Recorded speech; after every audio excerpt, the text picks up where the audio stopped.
अस्सलाम वालेकुम। City cooking YouTube channel की तरफ से आज मैं लाई अपने देखने वालों के लिए मीठे चावलों की रेसिपी। उम्मीद करती हूँ आपको ये रेसिपी बहुत पसंद आएगी। तो चलिए शुरू करते हैं। सबसे पहले मैंने 2 पतीलियाँ ली हैं, इनके अंदर मैंने पानी डाल दिया। पानी उबाइल हो रहा है तो एक के अंदर मैंने आधा चम्मच जो है ग्रीन कलर का डाल दिया, दूसरे को वैसे रहने दिया। चावल जो है मैंने तकरीबन 1 घंटा पहले से भिगो कर रखे थे, तो अब इनके अंदर मैं इस तरीके से दोनों में चावल डाल दूँ। चावल मैंने ये देखिए इस तरह से इनके अंदर डाल दिए हैं।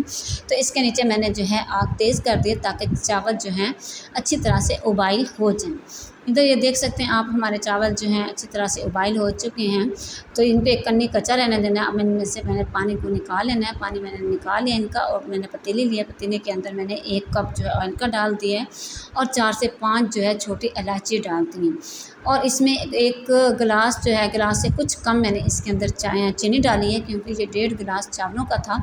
और आधा कप जो है इसके अंदर पानी का डाल दिया, और इनको अच्छा सा मिक्स करके इसके नीचे आग तेज़ कर दूँगी ताकि इसकी चाशनी जो है वो तैयार हो जाए।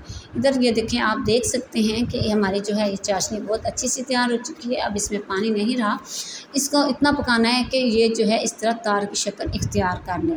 मैं इसके अंदर मैं चावल डाल दूँगी। चावल डालने के बाद इसको अच्छा सा मिक्स कर देना है, और इसके नीचे जो है आग को तेज़ कर देना है ताकि इसका पानी खुश्क हो जाए। जब इसका पानी खुश्क हो जाएगा तो फिर हमने इसको जो है दम पे रख देना है।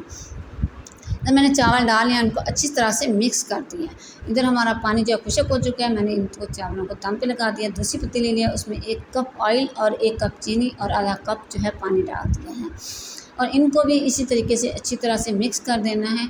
और इतनी देर पकाना जब तक कि हमारी चाशनी तैयार हो जाए। ये देखिए हमारी चाशनी तैयार हो चुकी है। बाकी जो है ग्रीन कलर के चावल वो मैंने इसके अंदर डाल दिए हैं। अब इनको अच्छी तरह से मिक्स कर लेना है। मिक्स करने के बाद इसके नीचे जो है आग को तेज़ कर देना है, आग ताकि इसका भी पानी अच्छी तरह से खुश्क हो जाए। तो जब इसके नीचे पानी खुश्क हो जाएगा फिर हम इसको दम लगाएंगे। ये देखें माशाल्लाह हमारा जो है पानी खुश्क हो चुका है। ये देखें, मैं इसको आपको दिखा रही हूँ कि इसके अंदर बिल्कुल ही पानी नहीं रहा, बिल्कुल पानी इसका जो है खुश्क हो चुका है। अब इनको बराबर करके मैं इनको जो है दम पे लगा दूँगी। इसके ऊपर मैंने प्लेट रख दिया। दोनों चावलों को मैंने दम दे दिया है। इस तरीके से इनको 10-15 मिनट के लिए छोड़ देंगे हल्की आँच पे। इधर हमारे चावल जो है ये तैयार हो चुके हैं। मैंने इनको चूल्हे से नीचे उतार लिया। ये देख सकते हैं आप, माशाल्लाह माशाल्लाह हमारे वाइट चावल जो हैं बहुत ही अच्छे तैयार हो चुके हैं। इधर हमारे ग्रीन चावल भी तैयार हो चुके हैं। तो इन दोनों को अब मैं साइड पे लगा दूँगी, और अब मैंने बर्तन लेना है। ये मेरे पास डिश है इस तरह का, आपके पास कोई भी बर्तन हो तो आप यूज़ कर सकते हैं। इसमें सबसे पहले मैं लगाऊंगी वाइट चावल। एक साइड पे आप देख रहे हैं कि मैं इसमें वाइट चावल लगा दी हैं, और दूसरी साइड पे मैं इसके अंदर लगाऊंगी ग्रीन चावल। और इस तरीके से आराम से इसके अंदर ग्रीन चावल डालने हैं और इनको लगाना है ताकि ये वाइट चावलों में मिक्स ना हो जाएं। आराम से लगाएंगे इसके अंदर, तो ये हमारा जो है ये पाकिस्तानी परचम इसके अंदर बन जाएगा। ये देखिए माशाल्लाह मैंने इसके अंदर जो है चावल जो है अच्छी तरह से लगा दिए हैं, और ये सेम जो है पाकिस्तानी परचम की तरह बन चुका है।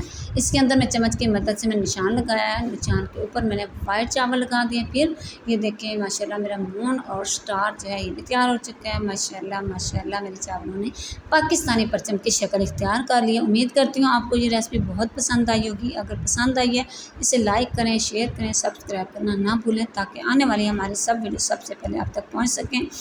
दुआ में याद रखिएगा। अल्लाह।